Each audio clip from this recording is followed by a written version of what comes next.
I'm so excited today to have Gabi Vaquero on the Arthritis Life podcast. Welcome. Hi. Sorry, my voice is like a tiny bit scratchy today, but um, anyway, back to you. So, can you let the listeners know where do you live and what is your relationship to arthritis and, in your case, rare disease? My name is Gabby. I live in central New Jersey, although I'm in college in Ohio right now. I'm finishing up my senior year of undergrad. Um, so my relationship with arthritis is I've been living with what we're calling psoriatic arthritis slash ankylosing spondylitis. It's currently what we're calling it, for the last 3 years now. I've also been living with a rare disorder, a movement disorder, called palatal pharyngeal laryngeal myoclonus for a little over 6 years now. Wow. And, I would love to know, well, first of all, for people listening, psoriatic arthritis and ankylosing spondylitis kind of fall under this umbrella of the umbrella of spondyloarthropathies or spondyloarthritis. So yes, sometimes they're not sure yet which one that you have. But how did you get diagnosed with palatal laryngeal pharyngeal monoclonus? Oh no, I already messed it up. How do you say it? Myoclonus, it's okay. Okay, yeah. Some people call it palatal tremor too. Both terms are pretty well used. Oh, okay. Um, Okay. if that's easier. I know it's Yeah. like a whole mouthful. Um, so I woke up with a clicking sound in both ears one morning, Mm. sophomore year of high school. And it was really loud and it was really affecting like sleep and concentration. Told me I had a cold, I had eustachian tube dysfunction, to take allergy meds until it went away. Didn't go away.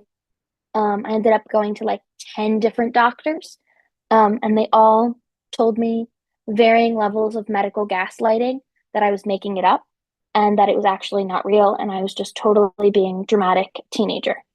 Um, So and then, sorry. yeah, it was interesting. Like when I look back on it, I'm like, how did they like just totally like how did you say a neurological disorder was allergies in hindsight? I'm just like, doesn't make sense. But one day I was working on an essay and my little sister went and like put her head next to me to like look over my shoulder. And she heard this clicking sound that I had been hearing 24/7 for years. And she's like, Gabby, are you blinking really loudly? And I'm like, no. And then we like figured out that she was hearing it. And from there, I went back to my doctor who didn't believe that she could hear it. So I ended up putting voice memos on my phone and recording up to my ear and then pressing play in front of him. And then he was like, oh, that's weird. So then I ended up going down a whole rabbit hole. And then I ended up researching myself, figuring out what it was based on my symptoms, and then trying to find a doctor who specialized in that.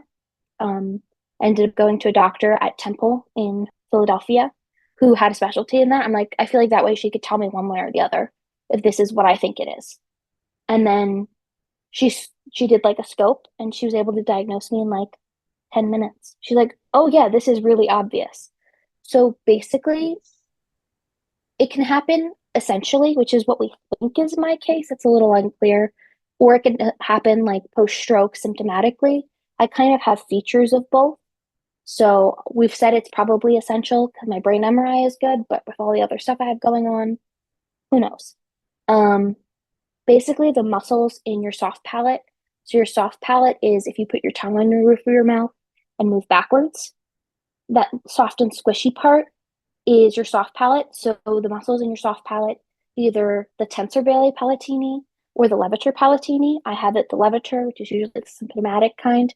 Sorry if I'm getting a little technical. I actually am No. in a dysphagia lab and I did Oh my no, and research capstone. this is so fascinating. No, I mean, and it's there's a saying that patients become experts in their own conditions, right? And so like you've learned all these names of the muscles of the human, mouth and neck. And it's actually so I just know from being an occupational therapist, swallowing and oral motor coordination is extremely complex. It's one of the first things we learn as humans when we come out of, the womb. So anyway, so yeah, this is great. Yeah. So basically, when one of the muscles in your soft palate, usually the tensor tympani if it's essential, if it's not caused by anything, or the levator palatini if it's symptomatic. I have it in the levator palatini, and then I also have it in like my pharyngeal muscles, so like the back of your throat, like straight back, and then in your larynx, which is like your voice box. So like if Hmm. you actually like if I were to like stop talking for a second, you can see my voice box spasming hundreds of times a minute. Is that what was So causing the clicking? yes, so Oh my basically it makes gosh. this when every time the muscles contract, it's pulling on my eustachian tube, which is the thing that pops when you're on a plane. So it's opening and closing that tube like hundreds of times a minute, um, So sorry. which is just, it's more of a, nowadays, it's more of a nuisance. It can have effects on like swallowing, can have effects on other things. I've been pretty lucky thus far, although I did there's two recommended treatments out there for palatal myoclonus. You can try like anti-seizure medications. Oh, LOL, balloons. Um, Sorry, Zoom is making, for those watching the video recording, Zoom has recently decided to give like random emotions when people are talking. The other day I was in a meeting with somebody it kept giving the thumbs down emoji.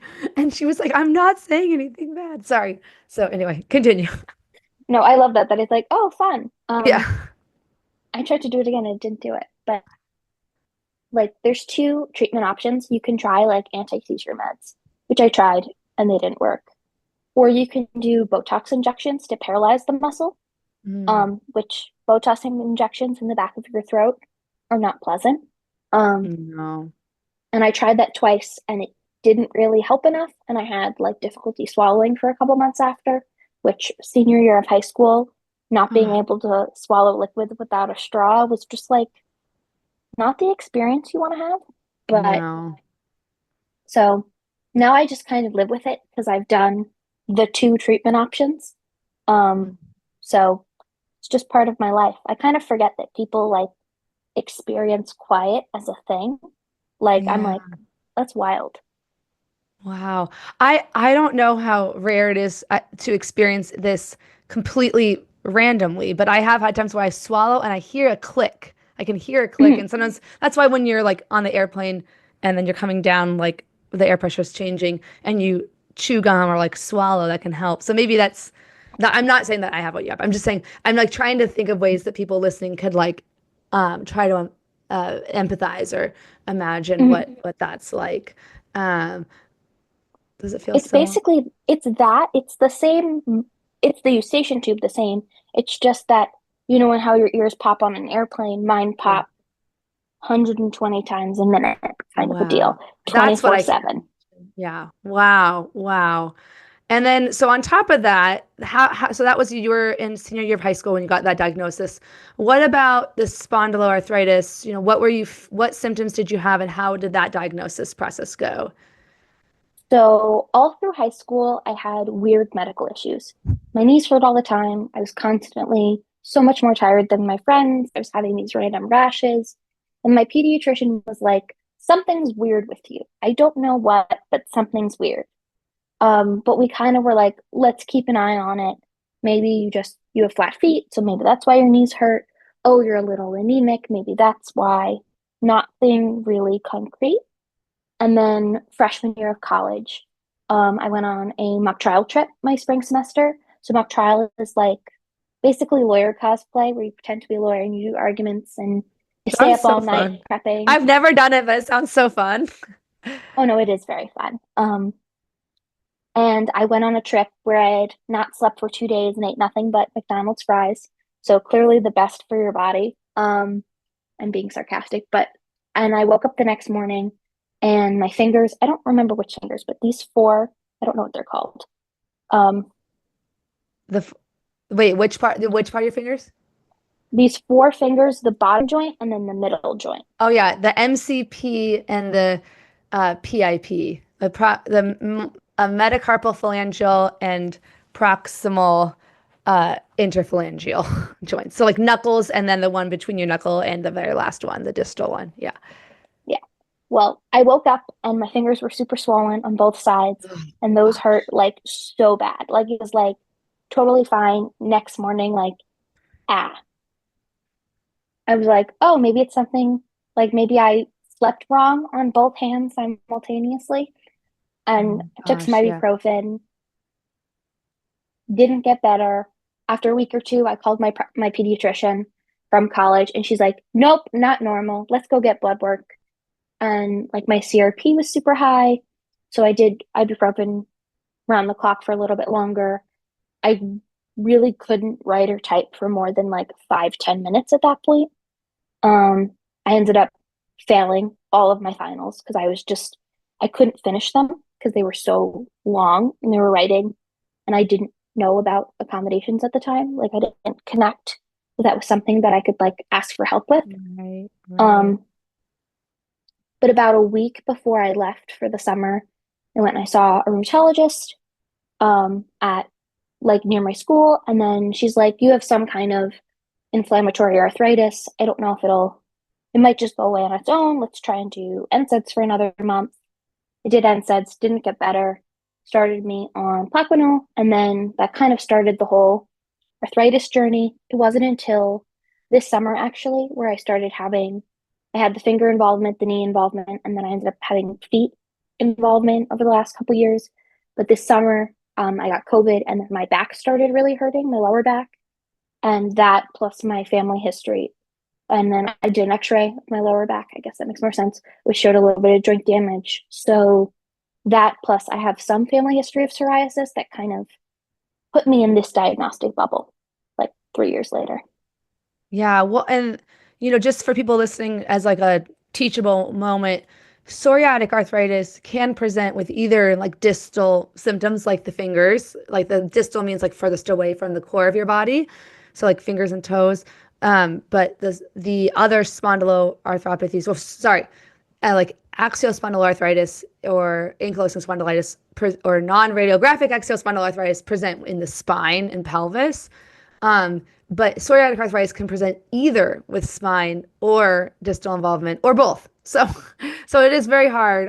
This is why I'm glad I'm not a rheumatologist in charge of diagnosing these, because but it's often this little detective process of like knowing or paying attention to where the inflammation is taking place, and then looking at the imaging and seeing what kind, like whether it's the tendons versus like inside the joint.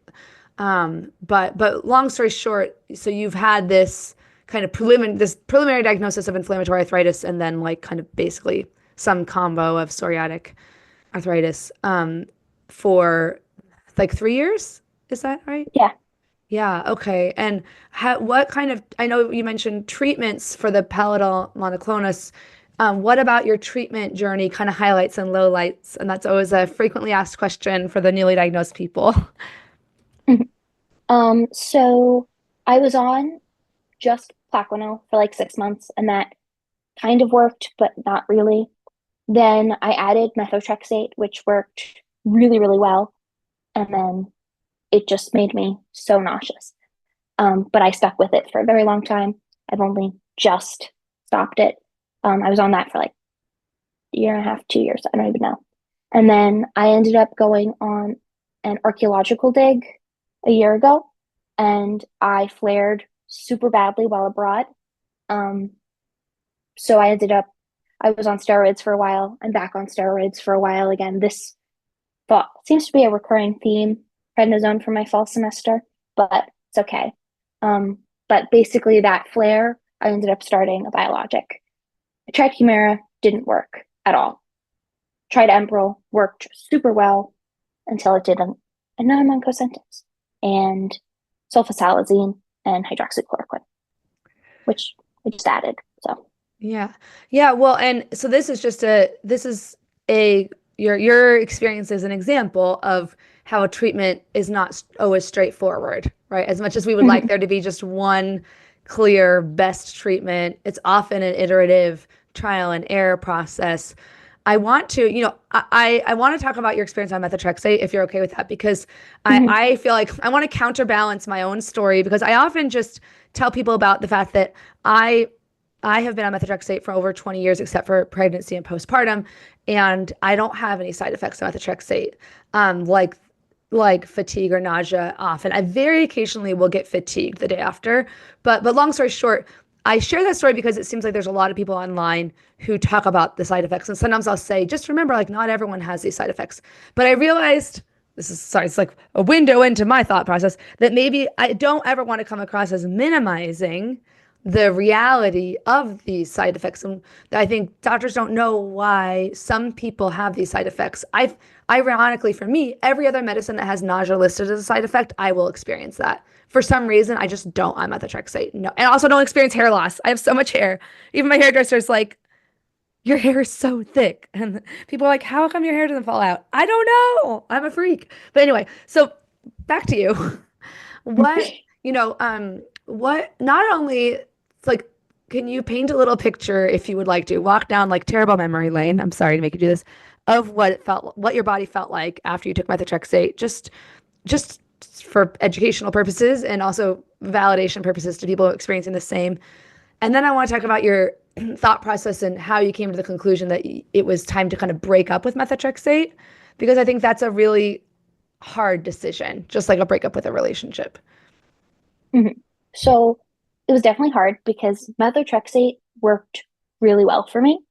It's not that it didn't. It was like my joints would always feel the best the day after I ate the methotrexate. I took the methotrexate. I don't even know. But I Yeah. was on the pill form of methotrexate for I think 8 months, maybe a year. I don't know times. Um, and I was so nauseous the day after, I could not be around food. Like I lived with my roommates and they needed to pre-warn me that they were cooking in the kitchen because otherwise I would just be like gagging. Like it was just so nauseous. I wouldn't eat at all. And then I would be like, fine. I was like, oh, if I just don't eat, I don't have to go out. And then I switched to injections after a couple of months because I finally built up the courage to say to my rheumatologist, like, hey, am I supposed to be so nauseous that I can't eat the day after? And they're like, no. And I'm Yeah. like, but it said nausea. How was I supposed to know? Because there was a level of nausea which was acceptable. Mhm. Um, I don't know. I'm one of those people who needs to be told something explicitly, and sometimes I don't come to the conclusion on my own, like, oh, I don't have to do this. I don't know. I was that Well, kid who got my, oh, no, go on, go no, on. go ahead. I was No, that no. kid who got my braces off like 2 years early because they're like, wow, we didn't expect you to follow the instructions so exactly. And I'm like, but you told me to do this, so I'm doing it. Right. I don't know. Well, and it falls under the umbrella, like I often say, it's such a cruel irony that so many people with chronic invisible conditions, and especially inflammatory arthritis, they are accused of faking or exaggerating their symptoms when really the majority of people I encounter with these conditions are vastly underreporting their pain and underreporting, meaning not telling people and not making a big deal about how much pain or suffering that they have. So your example is a perfect one of that. Like you're not even bringing it up to your doctor because you just said, well, it says on the side effect list that nausea could be a side effect. So I guess this is what the trade-off I have to make, you know? Hmm. So yeah. So you switch to, because a lot of studies do show that injectable methotrexate is associated with much less likelihood of nausea and GI upset than the oral pills. Hmm.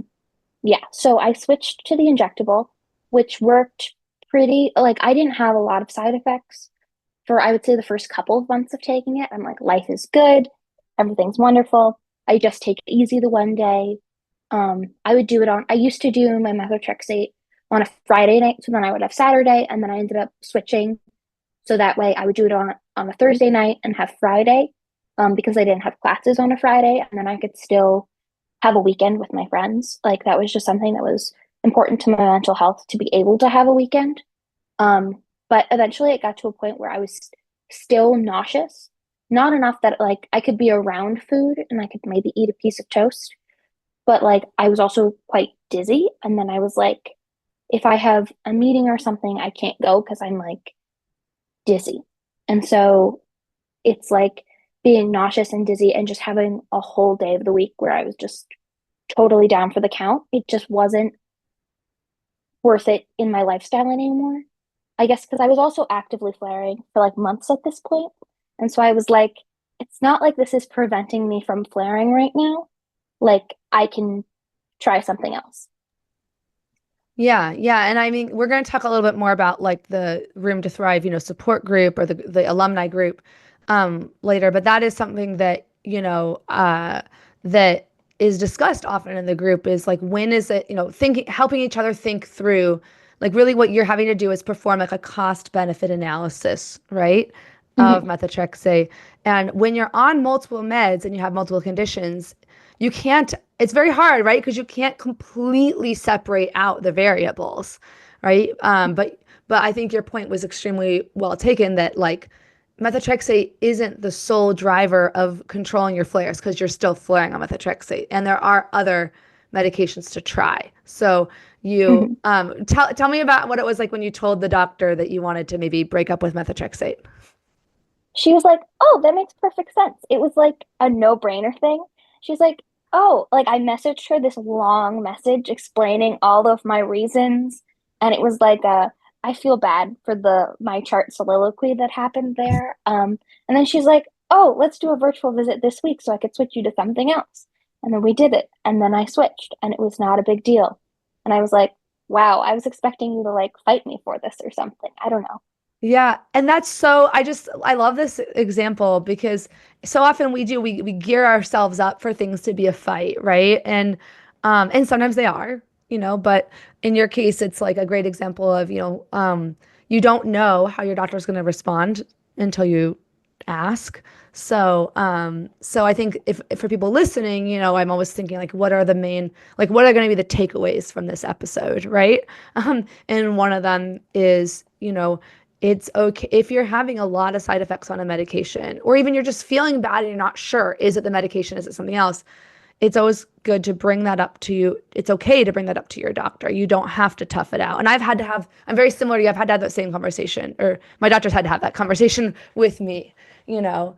Um, and it reminds me of that meme where it's like, one guy looks at the other guy and goes, "How much pain are you in?" And he's like, "Oh, just the normal amount." And then another guy goes, "The normal amount is zero." And the first guy who goes, looks like, "What?" Like, whoa, I never thought of that. Like that's not possible to be in zero, right? So it's hard Mhm. to know what normal is, right? Yeah, I had said the normal amount of pain to a medical assistant once when they asked walking in, and they're like, "What does that mean?" And I'm like, "I don't know, the normal amount." Yeah, yeah. It's really hard to put pain into words. Mhm. But you mentioned a little bit about how this was affecting you, mentally, like you were saying with the methotrexate side effects, how you were having to choose, to not have your side effects on the weekend so that you could still have a weekend, which was important for your mental health. You know, being a young person, being in college and managing these conditions is such a unique experience. Like what helped you? What else helped you cope during that time? So a couple of things. One being room to thrive, because like I, no one had ever told me explicitly that this was a chronic condition. Like Mm. up until like I was like a year in, and I was still waiting for like the magic pill that was going to make me all better. And having the group, like, I wasn't even going to do the group originally, but I'm like, oh, I follow this lady on Instagram. She seems nice. Let me try it. And then it was like, honestly, like the biggest game changer for my emotional well being to be like empowered. Um, and then like to know what was happening and have all the details. And then also having people that I could talk about things with. Cause like I'm in my early 20s. I don't know what I'm doing with anything in life. Usually I can like call my mom and ask her how to like fix my dishwasher. But like you can't do that with chronic illness. It's like, but now you can because you have like a group of people. Oh my gosh, that's such a great analogy. Yeah, like having access to, and I think a small group is nice because I think sometimes if, like, I don't know, when I join those big, huge Facebook groups, it's like for Hmm. me sometimes too many voices, like that I can't take it all in. Like it's so nice to have like a small, manageable number. That's just my personal opinion. But and yeah, multi-generational group. I so agree with you that like having people in different stages of life, Mhm. to share wisdom. I mean, when we talk about in the groups, talk about dating, talk about family, friendships, jobs, accommodations, and stuff like that. So I'm really glad. I didn't realize that you weren't sure about the group at first, that you were thinking you were going to maybe just do the self-paced, which the self-paced is great. But Mhm. I'm glad that you joined the group as well. Yeah, it was like honestly like the biggest thing for me, like emotional well-being wise. It was like crazy. Um, and then in terms of like general life coping, I think school and accommodations was a big thing. I have Mm. a whole laundry list of accommodations, and I literally would not still be in college without them. Yeah, how did you learn about accommodations? Okay, so I had had non-formal accommodations in high school for the palatal myoclonus that like I could wear headphones when I was taking the test and listen to music. And that was like I went to a Catholic school, so like 504 plans weren't really a thing. And so it was like very unclear. And then I went to college and I was like, should I ask for accommodations? How do I do that? And then I ended up finding the disability services office. And then I just had a conversation with them, like, these are all my issues. And then they're like, okay, go to your doctor, get documentation, and then I'll put all these things in your chart and you can get all these accommodations. So it was definitely like a learning process on my own because like I realized like later on I realized that you can just ask for more accommodations later on if you need them. Like this is a very silly example that really changed my quality of life. So I have the lower back involvement and then also I have the knee involvement. So like being able to change positions in class is really important to me. Like just to reduce pain and stiffness. Um, I asked for a nice office chair in all my classes instead of the little tiny desks, which is not something that they thought to bring up to me, but I'm like, can I get a different kind of chair? And that was just like the easiest thing that now I'm not in pain at the end of an hour lecture because I could like move around and change position. That's so great. And I just want to define what accommodations mean in this context. So accommodations in the United States, it's part of Americans with Disabilities Act, and then talking about educational environments, it's the Individuals with Disabilities in Education Act, which say that people have the right. Well, IDEA states people have the right to a free and appropriate public education with reasonable accommodations. That's like the law language. Mm-hmm. So now the devil in the details is who gets to define what is a reasonable accommodation, but the classic case is like someone with ADHD gets extra time on a test to accommodate for that, or someone who uses a wheelchair for mobility gets a ramp so that they can physically access the school. Um, and the ADA, it's part of all these disability laws that are meant to give you access to physical and educational environments, right, in the United States. And so you have the right. Every college and every university that has any public funding, as far as I understand, has a like office of like disability services or some entity in the college or school that is in charge of ensuring that it is takes these people's like to people disabled people will say that this is my condition, this is the accommodations I need, and then the college works with you to determine, yes, these are reasonable. Like the chair gives you access to your education because without the chair you're in a lot of pain, and that interferes with your ability to learn. So you just anyone listening know that you have the right. It doesn't have to just be like a something as obvious as like a wheelchair user, right? I think a lot of people think, well, I'm not really disabled because I have arthritis, but I can like walk and stuff. But no, it's disability is this gigantic spectrum, right? Like another common accommodation, I'm not sure if you've used this one, is like using speech to text or voice dictation software so you don't have to handwrite. Handwriting is really hard when your hands hurt. Not, Mm-hmm. I mean, obviously, right? Yeah. And despite the fact that it's the year 2024, a lot of colleges and high schools and still do a lot of stuff um, with pencil paper. So, so I think it's really important that you identified accommodations as a coping tool. Because I was thinking more like when I asked the question in my head, I was thinking more like mental coping tools, like mindfulness or something. But you're right that having those accommodations, I'm guessing it eliminated some stress from your life, right? Yeah, like one accommodation that I have is, well, they kind of go together. I have flexible attendance and extensions on out of class assignments. So if Mm. I'm flaring and I'm having a rough week, I can email my professor and get an extension or or like an excused absence, and it has the same weight as like a doctor's note because I've done that previous documentation. So then my professor Wow. can't get into a whole arguing battle. Do you really need it? And I don't need to like tell them my whole life story in order to get an extension. And it just gives me the flexibility that if I'm having a bad day, I can just rest and focus on like recovering and doing what I need to do to like cope, like heating pad, just chill out, taking a little stretch, and not worry about being in class. Yeah. Oh, flexible attendance is so huge. And it's like there's a lot of corollaries, I think is the right word for accommodations on the job. Now, tend to be, just in my experience, just off the top of my head, jobs are often a little more difficult to get the accommodations for, depending on the employer, than schools. Things like flexible attendance, being able to, reschedule meetings without some sort of like demerit or something, and Mhm. and having access to those ergonomic tools is huge. Any other accommodations you wanted to highlight for maybe some other college students listening, or maybe college professors listening? Don't be afraid to ask for everything, is what I'm going to say. If it's not appropriate, they will say no. But Hmm. sometimes if you don't ask, they won't bring it up. Like I have the ability for exams, I can dictate exams. Mm. So I can voice to speech them.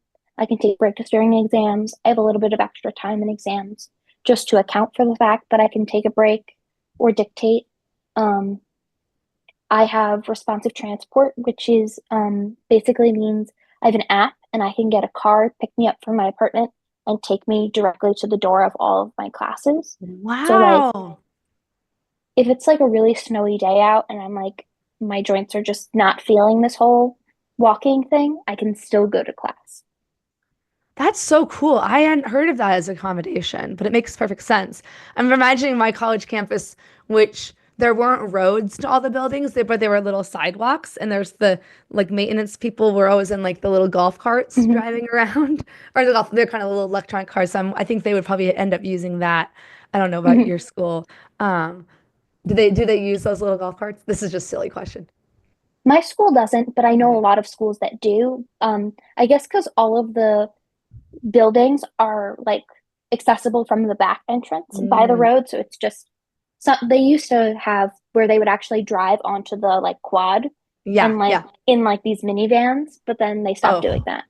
Yeah, yeah, okay. Yeah. The school I went to undergrad is like founded in like 1860s, so it's like very old, and they did not think of accommodations remotely when they designed anything there. Um, but that's a story for another day. So this is really great. So did you have this is a common thing people bring up in the support groups, is fear around asking for the accommodations and just feeling emotional. Emotions are okay, but feeling negative emotions around and fear around that process. What was your experience like? I was super like, I guess I was nervous that they were going to be like, because of my past experiences with the palatal myoclonus diagnosis, I kind of assumed that they were going to like call me a liar and not give me anything. Which was not the case. They were actually like really good, I will say, with accommodations. When you talk to your doctor to get documentation, sometimes you have to be really specific about what kind of accommodations you want, and you have to do Yes. pre-research and ask your doctor to specifically write those accommodations in the letter. Because sometimes, like especially with, I went straight to adult rheumatological care, and I guess they weren't really experienced with accommodations in an academic Hmm. sense. So I kind of had to tell them what I wanted. I also had my primary, my pediatrician, who I still see. I will see until she kicks me out, because I love her. Yeah. I had her do a lot of my documentation because we could just have a conversation because she had access to all those records. So being really specific was important, and I had to do a lot of the first work.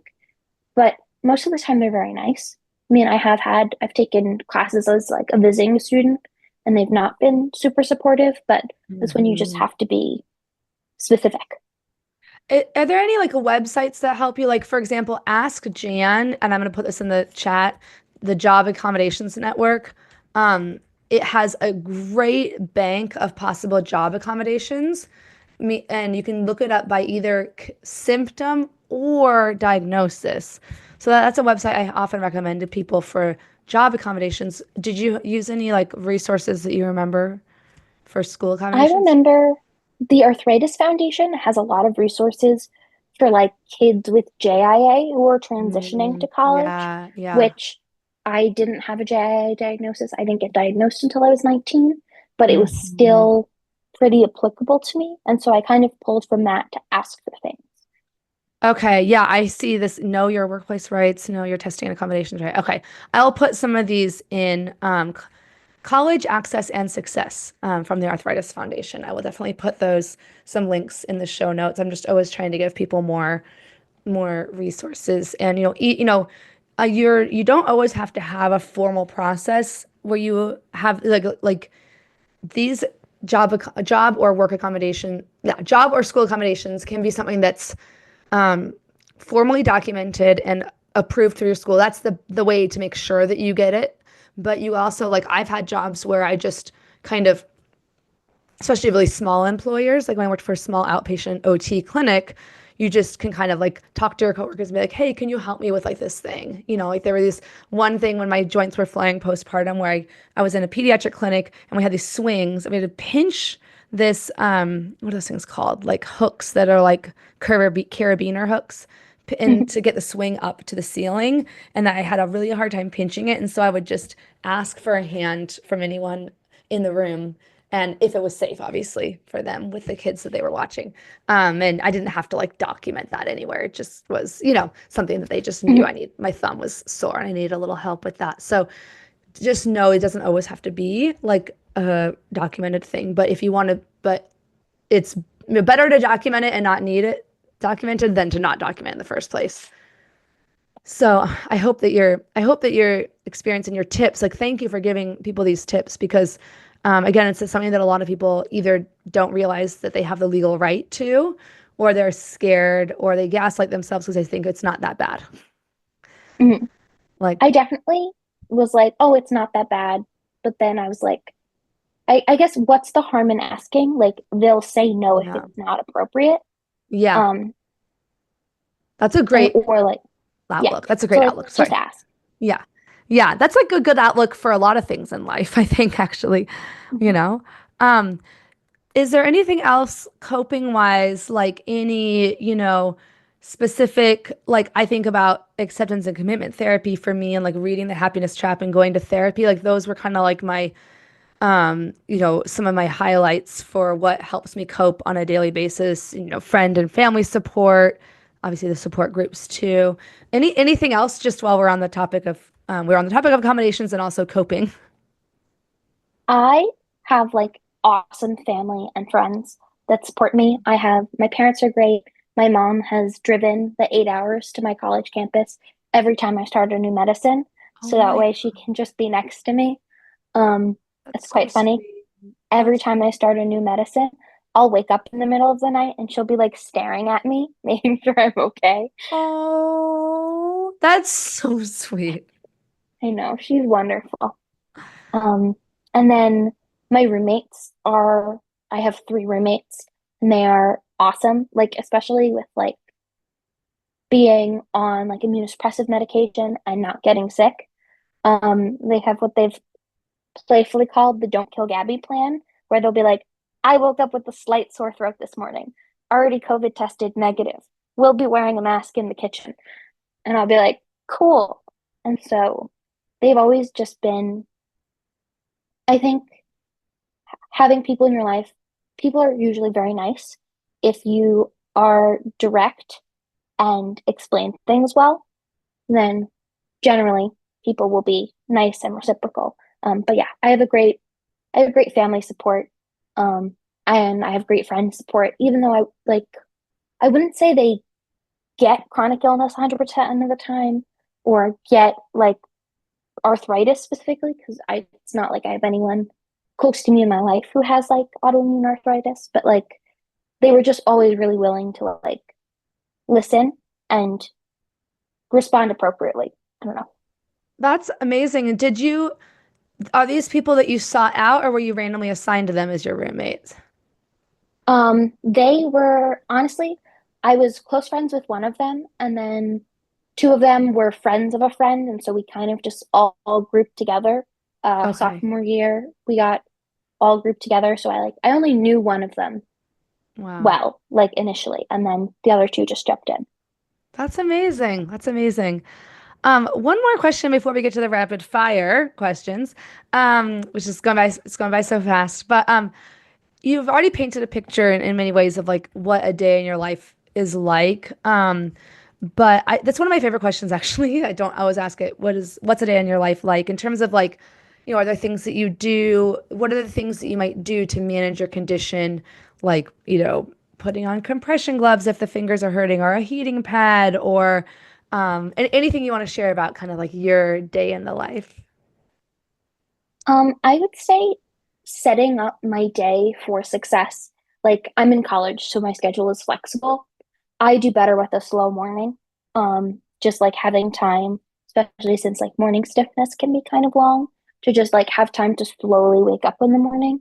So I do my classes. My classes I usually schedule more in the afternoon. Um, I've kind of set up my environment, like my apartment. So like I have like pump bottles on my shampoo and conditioner, like little things like that. I like e-chopper, um, just so that things are easier for me. Um, I sleep with compression gloves on, which I like, and I have like thumb braces that I sleep with that my occupational therapist gave me. I call them like thumb jail because like with the compression gloves plus the little thumb, I'm like my hands are like in jail when I go to bed, but it's good and just honestly taking things at my own pace and knowing that I'm not building my time and my schedule so that I'm not in a rush. And like I Mm. What's structure that my like? I need to learn from you. yeah, I like to structure my assignments where I put them in my planner to be due earlier and so I can have the I don't feel well, I'm not doing this today conversion factor and still Hmm. just be ahead of everything. I love that. I love that. Yeah, that's definitely a chronic illness pro tip is getting things done, attempting to get things done in advance so that you don't have that pressure in the last minute, especially because you don't know how you're going to be feeling at the last minute. Mhm. So I love that. Um, One of my other favorite questions to ask is what are your best words of wisdom or advice for newly diagnosed patients? I guess I would say seek out resources and research on your own because, like, with my whole rare disorder, I ended up doing research and figuring out my diagnosis and then going to a doctor who could confirm it. And, like, with arthritis, like, if I didn't have outside support resources like the group, I would have been like so lost, like, no clue what's going on. Um, Doctors will not tell you everything explicitly. Like, I didn't even get a pamphlet, and I'm a very, like, data driven person. And so I guess don't go down Google rabbit holes. And I guess it's like who you are as a person. If you're more like an anxious Googler, maybe that's not the words of advice for you. But for me, I find that knowledge is power and knowledge is very reassuring. Um, and so don't be afraid to do research from like reputable sources that are not going to like, don't go on like WebMD and like Google everything. Mhm. But yeah. Yeah, I think that's great. Great. Know that, especially with a chronic illness, you're the one living with it 24/7. So it's completely appropriate to become as well informed as you can about your condition and just check your sources. I mean, actually, strangely enough, I will say a quick plug for WebMD, but I actually think that they do pretty good fact checking. I know they got a bad rep initially, but they're most of their posts I see nowadays are like medically reviewed and everything. But it's more the the wellness industrial complex that I think gets people into a bit of a dark or dangerous place that is extremely dangerous because it doesn't seem dangerous. It seems very nice, you know? Mhm. So that's just my 2 cents. But anyway, I asked you your advice, so that's your advice. Um, do you have a favorite like mantra or inspirational saying, something that you repeat to yourself on tough days? I guess something for my journey is like I've failed a lot of things. Like I failed classes, I've had to change majors and like do all these different things differently academically because of arthritis. And I'm also a huge Star Trek fan. So Yeah. like there's this Captain Picard quote that I love. Like it's possible to commit no errors and still lose. That's not weakness, that's life. And so just understanding that sometimes you could be doing everything right. You could take all the meds and exercise and drink all the water, and it's still not your fault. And you might Yes. have to do things differently. And that's okay. Well, I am totally gonna use that quote. I hadn't heard it before. The one that I quote a lot is about from from Star Trek. It's do not mistake composure with ease. Because I saw someone did a meme where it was like, you have anxiety. I never would have thought you have anxiety. You seem so, you seem so positive or whatever. It's like, do not mistake composure with ease. I just love that. But that's not like an inspirational saying. That's just like a saying that I say. Do you have a favorite arthritis? We already mentioned a bunch of tools, but you have a favorite arthritis related gadget or tool in your toolbox? I'm like thinking of like physical tools. I'm a big heating pad girly. And Yes. I love my compression gloves. I love compression gloves in get cute compression gloves that match your outfits. I like Yeah. buy the Grace Enable ones and I have them in all the Yes. colors so then I can like match to my outfit. Although I'm a big green person and there's nothing in green yet. So I'm still on the Oh, hunt for a you cute can green tell compression Sarah. glove. I know her. She's been on the podcast twice, actually. She was my very first. Did Hmm. you know she's my very first guest, the founder of Grace and Oh, Abel? really? And if you Oh, listen to wow. episode 1 of the Arthritis Life podcast, Grace and Abel was just an idea at that time. That was 2019. And Mhm. same with, Arthritis Life. I just started it as like a YouTube channel. I didn't even know it was going to become like, bigger and have like room to thrive and programs and stuff like that. So it's really neat. And then we just did a catch up. So I'll put links to those. Sorry, I just got excited because I love Sarah and I love Grace and Abel. So yeah, those are she, as a patient, formed this company along with, she co-founded it with a hand therapist, an occupational therapist, because she was like, why are all these compression gloves ugly and uncomfortable? Like, what is going on Hmm. here? So of course it took a patient, right, to design a better one. So anyway, but I'm not really 100% biased because I already knew her through Arthritis Foundation, a flashback to Arthritis Foundation or callback through volunteering with them. So anyway, so compression gloves, cute ones, matching your outfits. Perfect. Hmm.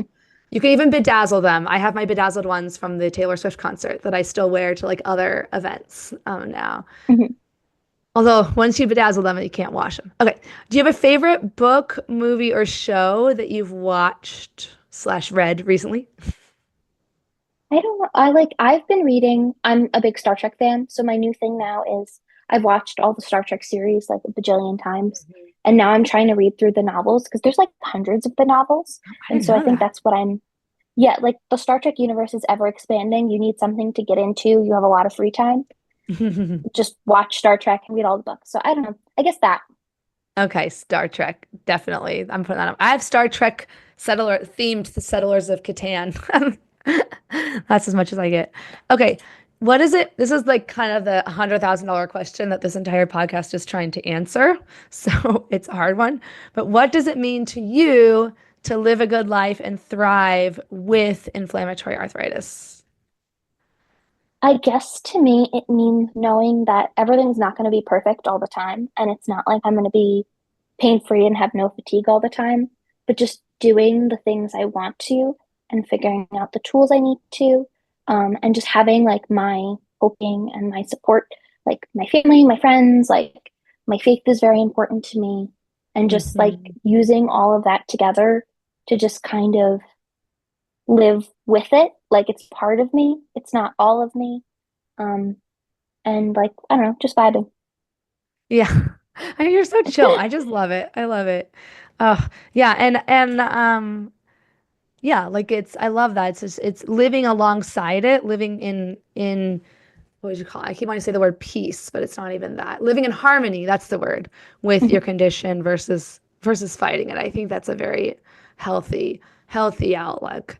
Is there anything else you wanted to share with the audience? This is your this is your platform. I'm joking to myself. This is your soapbox. Anything else you want to share or with the universe? You totally don't have to. I just I love group. Group was like the biggest thing in terms of education and support for me. And I love the graduates group. I look forward to it every week. It's funny because my roommates are like, "Are you going to hang out with your arthritis friends?" And I'm like, "Yes, I am."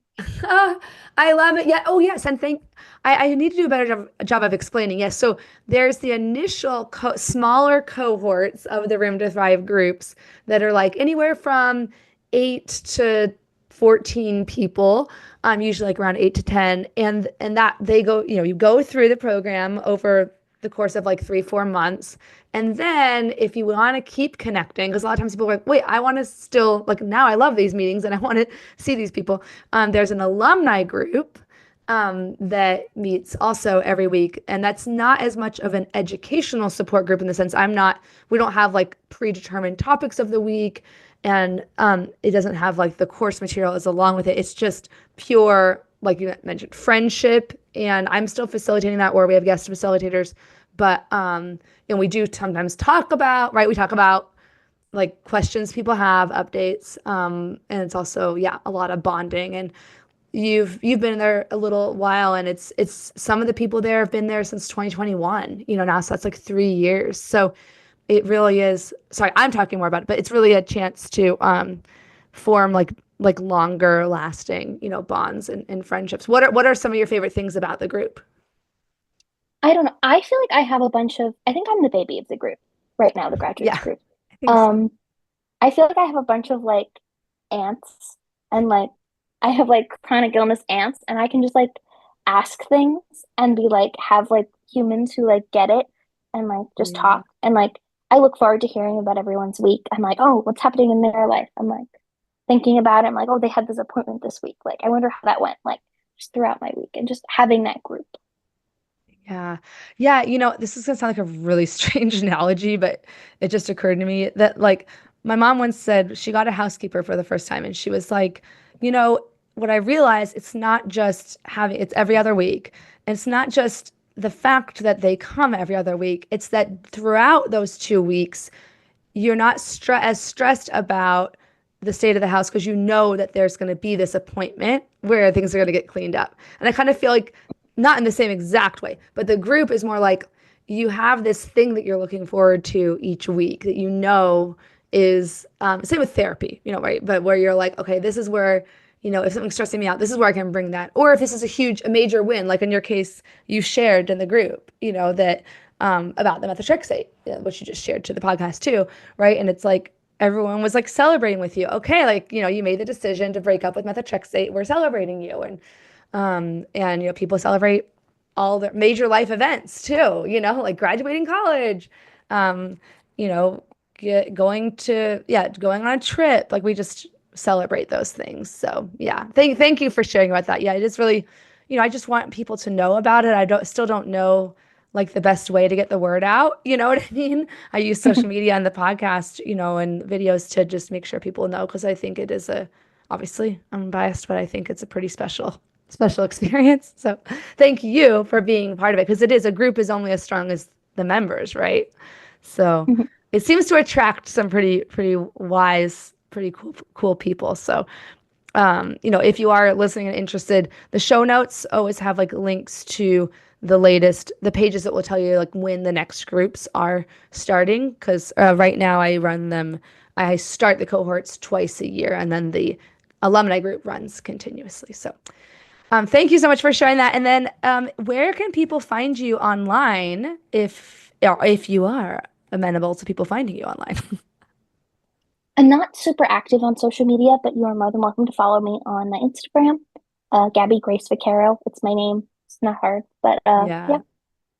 Yay. Awesome. Awesome. Yeah. Thank you so much again. And this conversation, for those of you listening on the audio format, this will be also on YouTube, on the Arthritis Life YouTube channel, and detailed show notes and a transcription are always found on my website for each episode on the episode page at arthritis.theenthusiasticlife.com. So thank you so much, Gabi. Seriously, this is so great. I hope people find this story, comforting and relatable and also informative as to especially the college accommodation process. So have a great day. We'll talk to you later. Bye. Bye.